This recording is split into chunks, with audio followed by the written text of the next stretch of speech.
Susan Roberti, and welcome. Welcome, and let's talk tail waggers. Susie's here today. I'm so glad when she comes. We learn a lot, and she loves animals, and she loves dogs and kitty cats. She loves them all, as I do.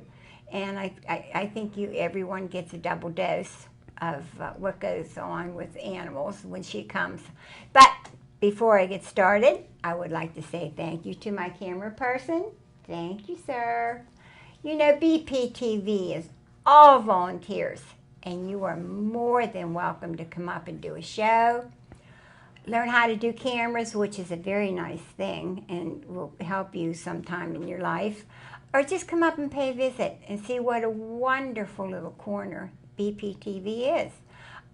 Doing a show, I keep hoping that we'll have guys that have cars, you know, that'll come up and you can just do one show, you know, come up and bring your car and make plans with Dave Cable, the executive director, and go out and talk about your car. Or if you have a hobby, cooking, sewing, or whatever. But if you have something that you really would like to share with people, come up to BPTV. We'd love to have you. It's a wonderful corner of the world.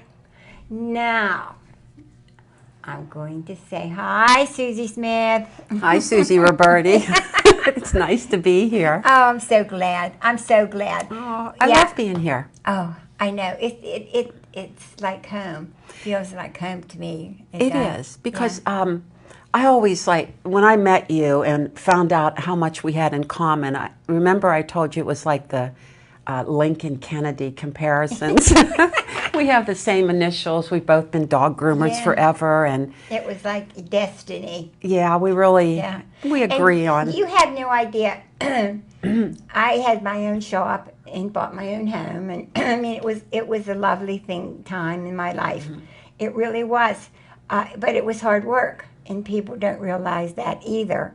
And to find a nice, good, loving groomer is a lot of work. It really is. And if you speaking of grooming, if a groomer won't let you take a look around in their shop, then go somewhere else. Yes. Because or if they won't let you stay. Yeah. You know, I think about I had it when I closed my shop. I had almost 300 steady dogs. Wow, for that's one a human lot. being. That's a lot. You know, I was booked 6 months in advance. But if you love what you do, and I did, and I got arthritis very bad in my hands, and the doctor said if you want to button your shirt and comb your hair, you know, and I hated God for a long, long time because I thought I'd be doing that till I was 80, you know. But then they invited me to be a school guard, and that is fulfilling my need to give, you know. Well, I think nothing is an accident. I think that you're put where you're supposed to be at the time, and those little kids really appreciate what you do for them. They're getting them safely into school, because it is dangerous. Yeah, you have no idea. When school was out this year, I had the 4th graders come down and hold me and cry and say, I'm not going to see you in the morning anymore, school guard Susie. And I said, well, just tell your mom to drive past and I'll wave, you know. Aww. And the cards that they drew me, cards with little stop lights and stop signs, you know, thank you for taking care of me. And it's fulfilling, but every so often I really, you know, I wished I could go back to grooming, but I can't hold them. And when I'm doing a show in there, I'll have a dog here, and people will ask me, how come you never hold the dog? You're afraid of dropping. I can't. I just don't have the strength in my hands anymore. And you do have to have an amazing amount of strength to hold on to a dog, because people would say to me, oh, that dog's being so good. I was holding a foot and shaving open. But if I would let go of that foot, that dog would spring across the room, because they're going, while you're going like that. And it's very hard on your hands. See what happens when we get together. Trouble. We're going to talk about thunder shirts. Oh, this is the time of Oh, year. I love this. It's finally we found something. We found something. I have 3 hound dogs, and you've met my dogs. My Hoppy, we rescue, well, all of my dogs are rescue, but Hoppy is the main character in this story because he has issues. I don't know, for people who have dogs with issues, especially this time of year with the thunderstorms. And And you don't even have to have a dog with issues. Some of them Right. are just afraid of thunder and lightning. yeah, and Hoppy's a normal dog, you know, all day long until his hair starts to feel funny from the static electricity. He starts getting nervous, and we know a thunderstorm's coming.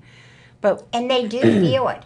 They feel do it. feel it. That was the most wonderful thing that when I learned that.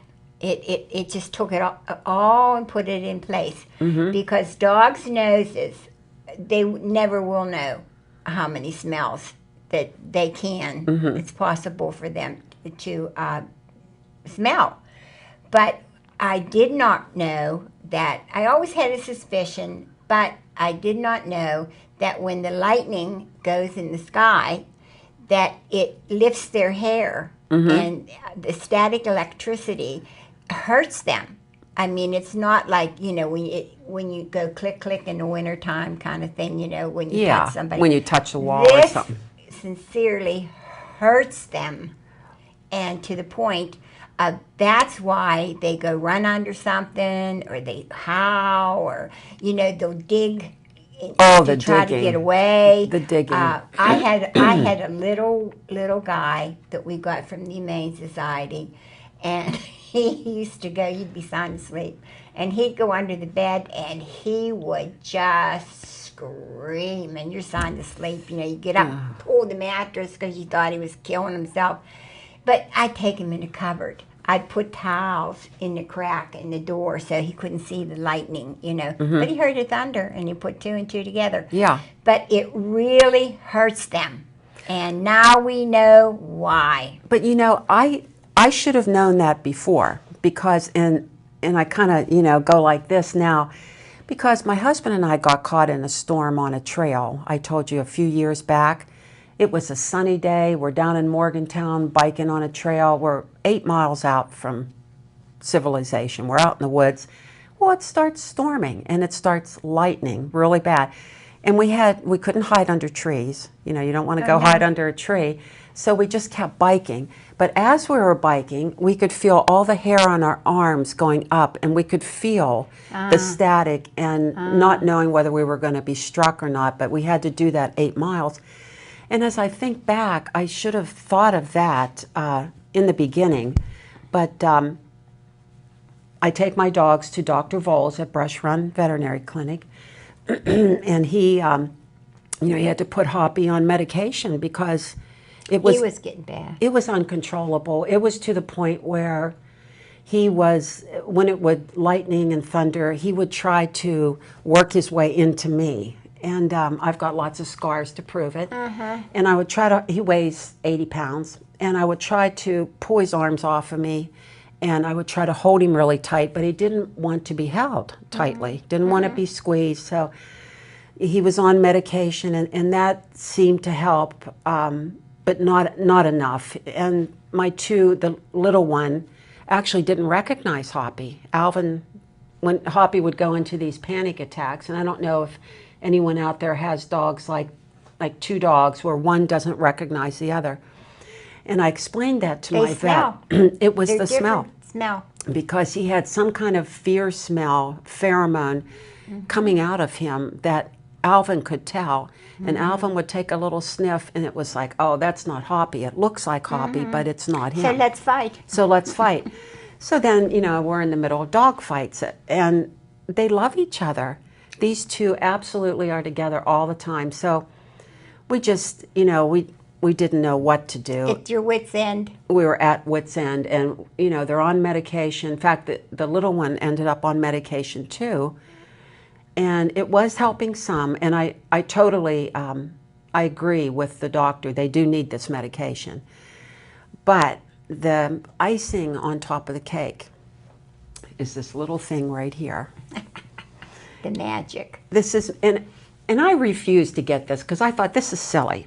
And, you know, I saw that there was a shirt out there. It's called a Thunder shirt. This is what it is. And I can kind of show you briefly how it works. This goes around the dog's head. And then, see, it's just a little shirt.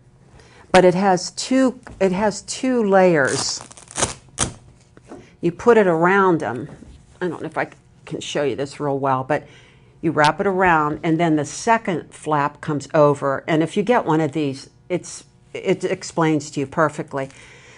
And then there it is. It's on the dog like that, and there's his head over here.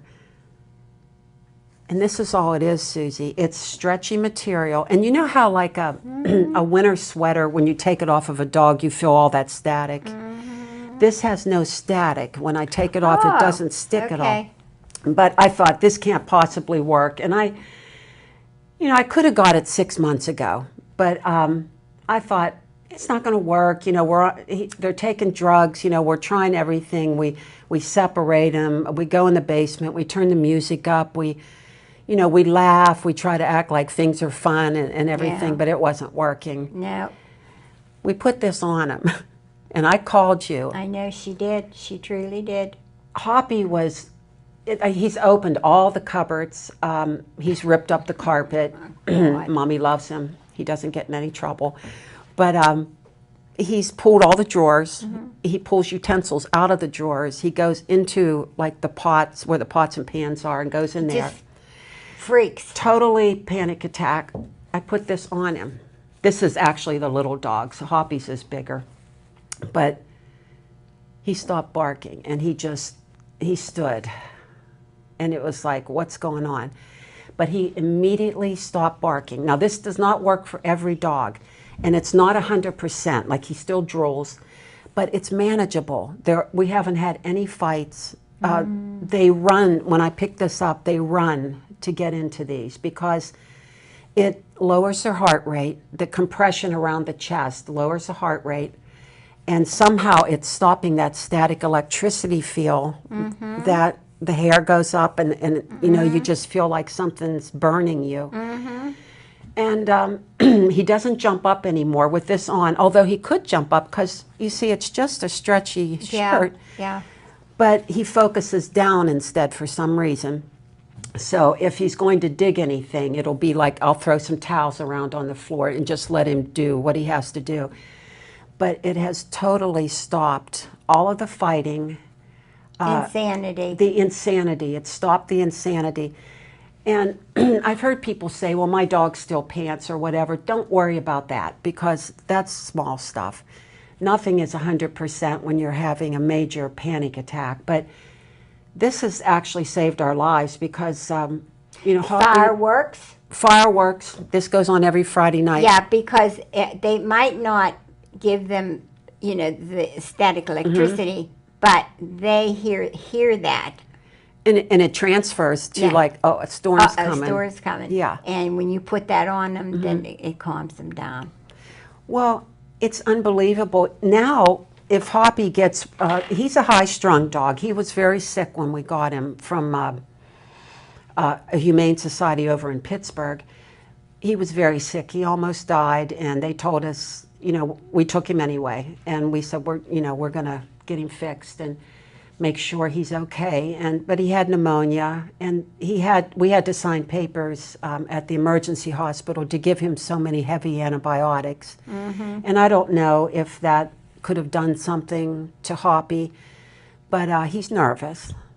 And well, I don't think so because my dog was, you know, loved from 8 weeks on, and it's just as he got older and older, and then by the time he was a year and a half old, he really, now if it was fireworks, he didn't. But the storm? But when the storm would come, oh my God, and I'd take him bye-byes in the car. You know, you do anything you can do, but. Well, Hoppy wasn't afraid of storms when he was little, but our older Basset, our 14-year-old, was afraid. But once she lost her hearing, she became unafraid. And now she doesn't care about the storms, but I think maybe there's a possibility she passed it on to him when he was a puppy. Sure, he just saw. Yeah, And- yeah. But he was barking the other night. He'll get like just a bark, bark, bark, bark. I And know the bark. and so I pick this up, put it on him, the bark stops. It's just that he's starting to get worked up, and this makes him feel secure. So I got to tell you out there, Give it a try. give it a try. They even make a pheromone spray you can spray on this patch. And also you can buy lavender drops, I read, and put on the tips of their ears, and it kind of Calms wafts them around their down. face and calms them down. But this has saved our family, this Thunder shirt. Because this lady and her husband was very ill last year. Yeah, he had cancer. Yeah, and he was very seriously ill. And then the storms came, and Susie had to fight this dog herself. And then the other dog comes and goes after him because he's going after Susie, and you got some wounds. And you can't be angry at them, because they're just scared. And she had no one. She had no one. You had no one. You were there by yourself, and Jim was so sick that all he did was lay and sleep, God love him, and we couldn't have him getting scratched or getting hurt because No. of all the things they were doing to him. And she'd just cry and say, I don't know what I'm going to do. What am I going to do? It got What to am I the gonna do?" point, I hit bottom last summer because I just really didn't know what to do. And Hoppy would never mean to hurt me, but he wants to dig inside of me. So that's pretty hard, trying to get, luckily I'm strong. The medicine that the doctor gave you settled him down. It really settled him down. Yeah. But every so often he'd just, go on a tear, and But we found the solution. then when she called and said, "Oh my Lord, this thing really works," Because I didn't want to get it. I thought, this is dumb. I know I a did lot of too. people feel that way. I thought, this is just a I'm gimmick. ashamed of myself, but I thought, oh. But we come on finally now. did get it, and it really does work. So if you're having a problem, just It's not going to make them perfect, nothing's perfect. but it surely helps them. Nobody calm fights them down. anymore. They actually run. I just keep the hole open, put it over their head, snap it on underneath, and we're good And to go. everybody's a family. Yeah, no, everybody's happy now. They So have their straight jackets on. I think I'm going to get one for myself. Would you like one? We'll get matching colors. Straight jackets. But that's my story about Hoppy, and Okay, now we have a story about her bird. now we have more action. Okay, so we rescued our two birds. We have a big African gray parrot. He's the Congo, one more thing I want to mention before we go into the yeah. birds. One more thing for static electricity is unscented dryer Sheets. Get the unscented, free of chemicals and all that. And just, you can rub this on your dog. If you ever notice you're trying to comb him and the hair sticking to the comb, this is good, and it does take some of the static out of their And hair. you rub the comb and brush with Yeah, it. and just- and it helps. It's supposed to help for mosquitoes too if you Yeah. pin them on you and take them outside. I don't know if that does, but I know the Maybe. static, it Yeah. helps. But those birds, we They rescued them. they were in a pretty shaky situation, and so we brought them home. And Ruka, we've had them now for 9 years. They're 11 years old. Ruka and Frito is the little one. Well, 9 years we've had them, and we were told that Ruka, the African gray, was a male. Which you can't tell. No, and not by looking, but Yeah. the breeder that these people had bought him off of said, yeah, he's a male. He And- lied. And he lied. And the little one, they said, is a female, but she has not done what Ruka did. Now, Ruka looks like a showbird. I mean, he's just so beautiful. Every feather in place. Beautiful, bright red tail. There are two types of African grays. One has a maroon tail, and they're the Timna, which they call a TAG, a tag. And mine is a CAG, a CAG, a Congo. So the beautiful, beautiful red tail is what they're known for, and that's how they give signals out in the wild. when they're flying and they show that tail and the sun hits, it's so bright. It's unbelievable. It's like a miracle. Well, she rescued these birds. She didn't go to the bird store. No, I don't. But she rescued them. Yeah, don't buy a bird. If you rescue a bird, that's fine. Different. But yeah, don't go looking for them. No, they're really hard to take care of, and they live forever. And if you have allergies, that's a big problem with birds. But we have air purifiers everywhere and fans. It's the dander from. Yeah, that dander. But one day I said to Jimmy, Ruka's tail feathers look funny. And this was around beginning of the year sometime. And they started to look a little frayed. And they had never been frayed before. And I thought maybe it was, he rubbed them against, we put sheets of cardboard for him to tear up in his aviary.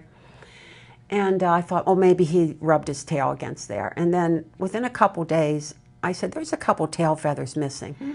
Within a week, his butt was bald. There was not one red tail feather left. Poor Ruka. We were just devastated. I mean, here is this big African gray with this no tail. He has no tail. And he's full flight, because if you have pet birds, don't clip their wings. They were meant to fly. And just, let them fly through your house. If you're going to have birds, you don't want to keep them in a cage. That's right. That's not why. At night to be safe, yeah. Yeah, at night, but they don't want to live their whole life in a cage. No, they're meant to fly. And so ours fly around the house. But the tail feather, they were gone. They were all gone. So we didn't know what to do. We called the vet, and the vet put the bird on medication. This is the bird specialist, a different vet. So now, everybody's drugged and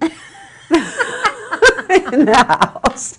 Well, the bird's on medication now. So every day I have to take a syringe and put medicine in this big parrot, his mouth, and he's gotten used to it, the medicine now. So he's been taking it. Well, he got really relaxed, and he loves my husband so much, and Jimmy just pets him all the time. Now, if you have a parrot, an African gray, you really should just stick to petting their head and stepping them up, because once they get so friendly that, like, he would lay on his back on Jimmy's hand, and Jimmy would rub his feet and rub under his wings, and would all this. Love. Well, then I walked into the aviary about a month ago. I think it's been about a month, 3 weeks. Well, here's an egg on the floor in a pile of newspaper, and I guess we don't have a boy. We have a girl. And she's in love with my husband, and she ended up laying 3 eggs, and I'm going to show you what those eggs look like. This was hysterical. This was absolutely, because she'd call and say, or email me, oh, Susie, you should see this mess. This bird's making this. And yeah, he's making a mess everywhere. Yeah. What's that boy doing? What's wrong with that boy? And then, look, I've got these. But to show you, I brought a chicken egg. This is a large, regular chicken egg. So the African gray egg is actually a pretty good size. We didn't think pretty good sized bird. Yeah, we didn't think they'd be like that. But they're not fertile because we don't have a male. Boy. But now we kind of have an idea of why she ripped her tail feathers out. I don't know if the vet will agree. But I think there's something to that red tail drawing attention to the nest. In the wilderness. Because... Good idea. Yeah, and that's what I'm thinking, because the red tail, if the sun hits it, it's like a beacon. And she'll grow it back. I'm thinking, I see little tiny ones back there, but... Yeah, it's just kind of a funny story. She pulled all their feathers out. Everything. Yeah, every red feather. Yeah, she did that. But all the grays there. Yeah. So that's why I'm thinking it's some kind of an imprint on the brain to pull those feathers out so that nobody sees her at the nest. Because most of female birds are just real bland. They just fit in. I think almost all animals in nature, the boys are beautiful and the females are, lower in color. And, I know. And, yeah, Yeah. except for the human women, and we carry on, you know. But they have to protect their babies. Right, and I'm wondering, does that make sense? Because I haven't read that anywhere. I think it makes a lot of sense because she did it on purpose. Oh, she did, yeah. Yeah, And then yeah. the vet went in and plucked a few more when we took her to the vet, because he said that could stimulate the growth of new feathers. Like she was Sure. molting. He's trying to like make her think she molted or something, Yeah. because we took the eggs away. You have to take them out of there because they're not going to hatch.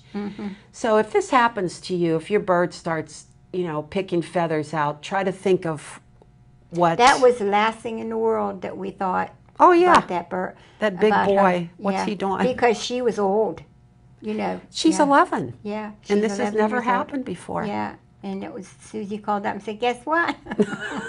These are my grand eggs. I have triplet grand Keeps them in the eggs. refrigerator.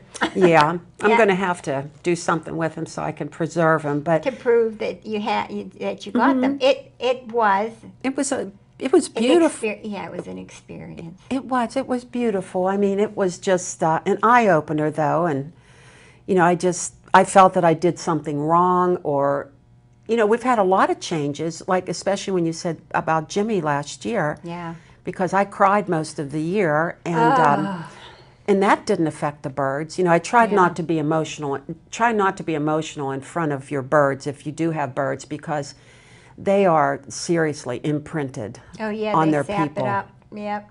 Didn't you have a bird that had eggs? Yes, I had a cockatiel named Puppy, and I looked for the pictures, but I couldn't find it. Puppy. Yeah, that I named her Puppy, and I worked in a grooming store. Is it time to say goodbye? Well, you're not going to hear about Puppy. Oh, that could be next show. That can be next show. That's Well, a cliffhanger. Yeah. Now you know why I love her. It's time to say goodbye. And I want to say thank you to all of you, the wonderful, kind, and sweet things that you say to me when I'm out and about. I really like to hear that you're learning. That's the most important part. And don't forget your Humane Society. Send them sheets and towels and blankets. They need those desperately, especially now because there's so many babies being born, and they really need them for the mama dogs. And money if you have it, but sheets, towels, blankets, anything that you wouldn't give to the homeless and you throw away, keep it and send it to your Humane Society. Don't forget the South Hills Rescue. South Hills Pet Rescue. Pet Rescue. I have to get used to that. South Hills Pet Rescue. Wonderful people. They need sheets and towels, and they're just out by Traxxas Farm. So I love all of you, and thank you so much for just being there. And most of all, thanks from all the tail waggers.